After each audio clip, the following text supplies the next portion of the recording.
गवीशपत्रं न गजातिहारी कुमारतातः शशिखण्डमौली लंकेश संपोजित पाद पद्मं पायादनादे परमेश्वरौ व्यासाय विष्णुरूपाय व्यासरूपाय विष्णवे नमो वै ब्रह्मनिधये श्रीवासिष्ठाय नमो नमः श्रीवासिष्ठाय नमो नमः।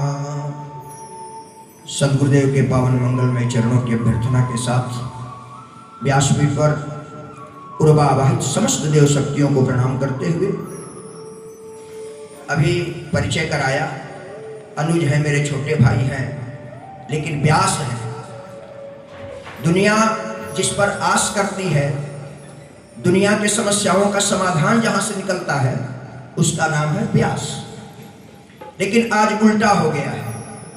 अब ऐसे ऐसे व्यास समाज में हो गए जिससे कोई आस नहीं है।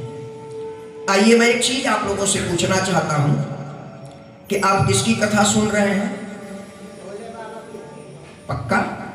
उनका एक नाम है दिगंबर, जिनकी दिव्यता से ये अंबर भी दिव्य है, जिसकी दिव्यता से सृष्टि दिव्य है। और ऐसे दिगंबर हैं कैसे? बिल्कुल वस्त्र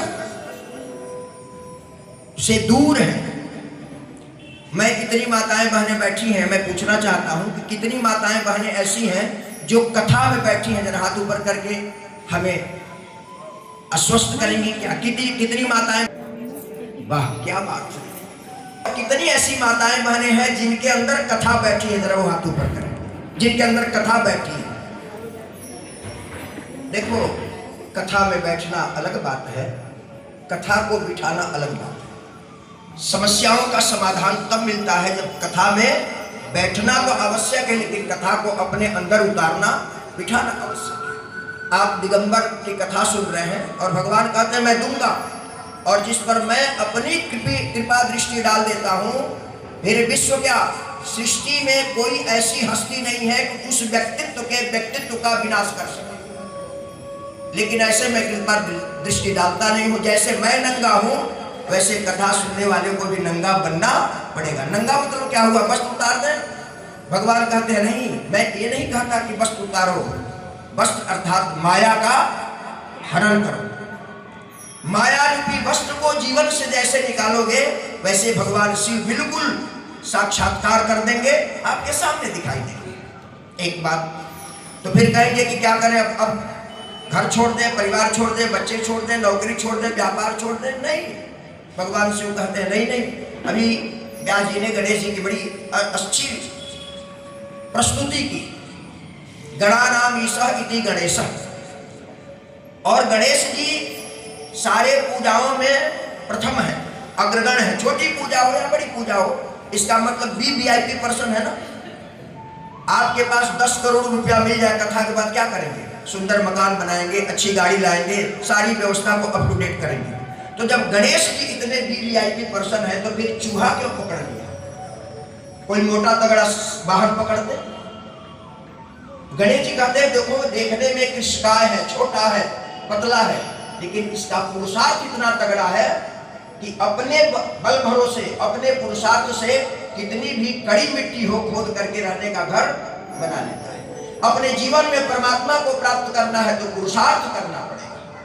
और फिर करता क्या है? वो आपके बगल में आपके सुंदर वस्त्र रखे हुए हैं, लेकिन ऐसा कुतर देगा कि आपको पता भी नहीं चलेगा।